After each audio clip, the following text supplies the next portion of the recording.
Welcome sa ating channel na ang mga kwento ni Yano. Ating babalikan ang pangyayari tungkol sa pag-hijack ng isang lalaki sa isang eroplano ng Northwest Orient Airlines Flight 305. Sa kabila ng modernong forensic science, surveillance at intelligence networks, nananatiling palaisipan tang pangalang D.B. Cooper, isa sa iilang hijacker sa kasaysayan na matagumpay na nakatakas at naglaho pagkatapos niyang tumalon sa eri gamit ang parachute, dala ang limpak-limpak na halaga ng pera. Ating sariwain ang mga pangyayari sa ating kwento ngayon na pinamagatang ang pag-hijack ng Northwest Orient Airlines Flight 305. Noong November 24, 1971, isang lalaki na nagpakilalang isang Dan Cooper, sumakay siya sa Northwest Orient Airlines Flight 305 mula Portland, Oregon patungong Seattle, Washington. Inilarawan ng mga nakasaksi si Cooper bilang isang puting lalaki na nasa mid-40s. May maitim na buhok at brown ang mga mata. Suot niya ang itim na business suit, manipis na itim na kurbata, itim na kapote at brown na sapatos. Bitbit ang isang briefcase at isang brown paper bag. Si Cooper ay sumakay sa Flight 305, isang Boeing 727-100, na ang likurang bahagi nito ay mayroong hagdanan. Umupo siya sa 18E na sa huling hanay at nag-order ng inumin, isang bourbon at 7-Up mula sa isang flight attendant. Kasama ang 6 na flight crew na sina Captain William A. Scott, First Officer William Bill J. Ratasak, Flight Engineer Harold E. Anderson at mga flight attendant na sina Alice Hancock, Tina Mucklow at Florence Schaffner at ang 36 na pasaherong sakay, kabilang si Cooper. Ang Flight 305 ay umalis sa Portland sa schedule na 2:50 p.m. ng hapon. Nang lumipad na ang eroplano, nagbigay si Cooper ng isang perasong papel sa flight attendant na si Schaffner na nakaupo sa jump seat. Ang upuang ito ay isang pantulong na upuan na karaniwang natitiklob o may spring load at collapsible kapag hindi ginagamit. Ang upuang ito ay nasa likuran ng eroplano, sa likod mismo ni Cooper. Sa pag-aakalang ang nakasulat ay numero ng telepono ng isang malungkot na negosyante. Ibinaba ni Schaffner ang perasong papel nang hindi nabuksan sa kanyang pitaka. Lumapit si Cooper sa kanya at bumulong. "Miss, tingnan mo ang note na yan. May bomba ako." Binuksan ni Schaffner ang note ng maayos. Binasa niya ang isinulat ni Cooper. "Miss, may bomba ako sa aking briefcase at nais kong maupo ka sa tabi ko." Ibinalik ng flight attendant na si Schaffner ang sulat ni Cooper. Naupo siya gaya ng hinihiling niya at tahimik na nagtanong upang makita ang bomba. Binuksan ni Cooper ang kanyang briefcase at nakita niya ang 2 hanay ng 4 na pulang silindro na inaakala niyang dinamita. Naka-attach sa mga silinder ang isang wire at isang malaking cylindrical na baterya sa bomba. Sa puntong iyon, sinimulan na ang pag-hijack ni Cooper ang eroplano. Pagkatapos tingnan ng flight attendant ang briefcase, isinara agad ito ng hijacker na si Cooper at sinabi sa flight attendant na si Schaffner ang kanyang mga kahilingan. Sumulat siya ng isang listahan na may mga kahilingan at dinala ito sa flight deck at ipinaalam sa flight crew ang sitwasyon. Inutusan siya ni Captain Scott na manatili sa flight deck para sa natitirang bahagi ng paglipad at ilista ang mga kaganapan. Pagkatapos ay ipinadala niya sa Northwest Flight Operations sa Minnesota ang hinihingi ni Cooper. Humiling siya ng $200,000, equivalent ipo sa $1,600,000 in 2024 sa isang knapsack pagsapit ng 5 p.m. Gusto niya ng 2 front parachute, 2 back parachute. Gusto niya ang pera sa negotiable American currency. Kasama ang 2 flight attendant na si Schaffner at Mucklow sa flight deck, umupo sila sa tabi ni Cooper upang kumilos bilang isang tagapag-ugnay sa pagitan niya at ng flight crew. Pagkatapos ay gumawa si Cooper ng karagdagang mga kahilingan. Paglapag nila sa Seattle-Tacoma International Airport, sasalubungin ng mga truck ng gasolina ang eroplano at ang lahat ng mga pasahero ay mananatiling nakaupo habang dala ng flight attendant na si Mucklow ang pera pabalik ng eroplano. Ito na ang panahon na palabasin niya ang mga pasahero pagkatapos niyang makuha ang pera.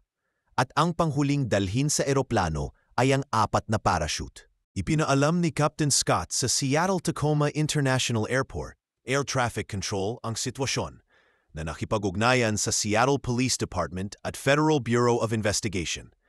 Sinabihan ang mga pasahero na ang kanilang pagdating sa Seattle ay maaantala dahil sa isang minor mechanical difficulty. Si Donald Nyrop, ang presidente ng Northwest noong panahong iyon, ay pinahintulutan ang pagbabayad ng ransom at inutusan ang lahat ng empleyado na makipagtulungan ni Cooper at sumunod sa kanyang mga hinihingi. Sa loob ng humigit kumulang 2 oras, ang Flight 305 ay umikot sa himpapawid upang bigyan ang SPD at ang FBI ng sapat na oras upang tipunin ang pantubos na pera at mga parachute ni Cooper at upang immobilize ang mga emergency personnel. Bandang 5:24 Pacific Standard Time, sinabihan si Captain Scott na naihatid na ang mga parachute sa Seattle-Tacoma at inabisuhan ang hijacker na si Cooper na malapit na silang maglanding. Sa 5:46 PST, lumapag ang Flight 305 sa Seattle-Tacoma. Sa pahintulot ni Cooper, ipinarada ni Captain Scott ang eroplano sa isang bahagyang maliwanag na runway, malayo sa pangunahing terminal. Hiniling ni Cooper ang isang kinatawan lamang ng airline ang pwedeng lumapit sa eroplano, dala ang mga parachute at pera, at ang tanging pasukan at labasan ay sa harap ng pinto ng eroplano sa pamamagitan ng mga mobil na hagdan. Ang tagapangasiwa ng operasyon ng Seattle sa Northwest ay si Al Lee. Itinalaga siya na maging courier.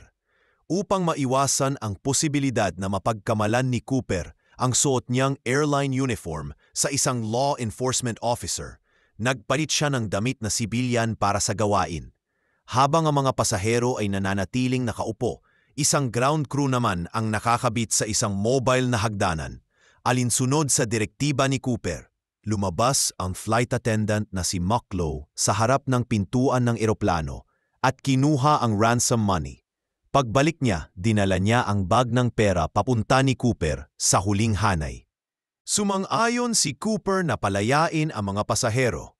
Habang papaalis sila, sinuri ni Cooper ang pera. Sa pagtatangkang maputol ang tensyon ng pang-hijack sa minutong iyon, pabirong tinanong ng flight attendant si Cooper kung maari ba siyang magkaroon nito. Sumang-ayon si Cooper at inabot sa kanya ang isang pakete ng papel na pera. Ngunit agad niyang ibinalik ang pera at ipinaliwanag na ang pagtanggap ng mga pabuya ay labag sa patakaran ng kumpanya. Sinubukan din ni Cooper na bigyan ng tip ang iba pang 2 flight attendant, ngunit tumanggi ang bawat isa na binanggit ang patakaran. Para sa ligtas na pag-alis ng mga pasahero, tanging si Cooper at ang 4 na flight crew ang nanatiling sakay. Alinsunod sa mga kahilingan ni Cooper, gumawa ang flight attendant na si Mucklow ng 3 biyahe sa labas ng eroplano upang kunin ang mga parachute na dinala niya sa likuran ng eroplano.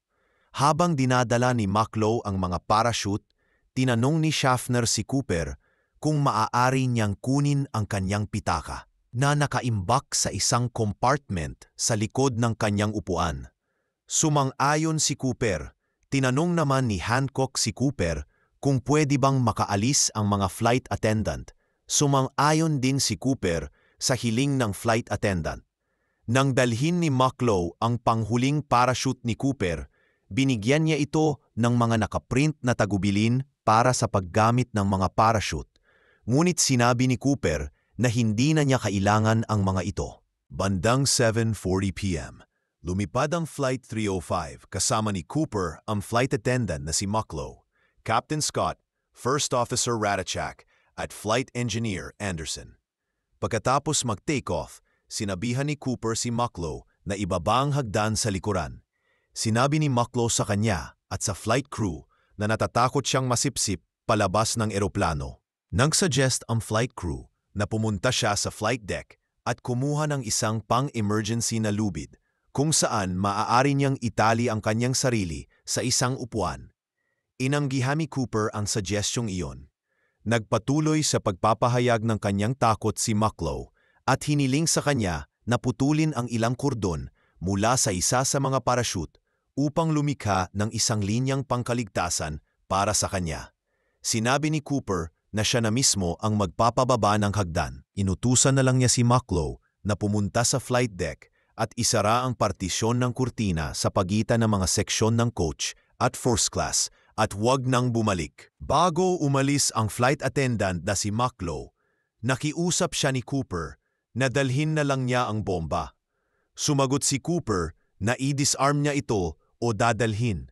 Habang naglalakad siya papunta sa flight deck, lumiko siya para isara ang partition ng kurtina. Nakita niya si Cooper na nakatayo sa aisle na tinatali ang tila bag ng pera sa kanyang baywang. Para sa natitirang paglipad patungong Reno, nanatili ang flight attendant na si Mucklow sa flight deck at siya ang huling taong nakakita kay Cooper. Bandang 8:00 ng gabi, isang ilaw ng babala sa flight deck ang kumikislap na nagpapahiwatig na nakadeploy na ang likurang hagdanan.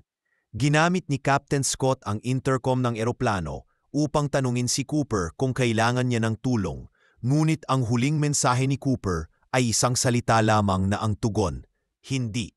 Nang nakabukas ang pinto at nakadeploy na ang hagdanan, nanatili ang mga crew sa flight deck.